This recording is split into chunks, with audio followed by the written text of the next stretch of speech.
Slovensko som vždy považoval za svoju vlast. Nikdy, ani keď mne a mojej rodine v zahraničí ponúkali pohodlný život, ani na okamih som nezaváhal a vždy som sa vracal domov do svojho rodiska. Viac rokov som pôsobil na desiatkách svetových univerzít.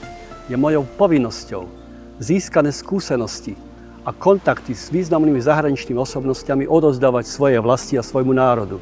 A v súčasnosti to považujem za najlepšie práve z postu prezidenta Slovenskej republiky.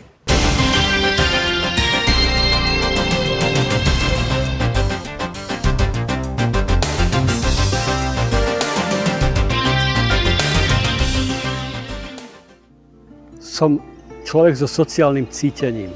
Toto mi vštepil môj pôvod a moja rodina.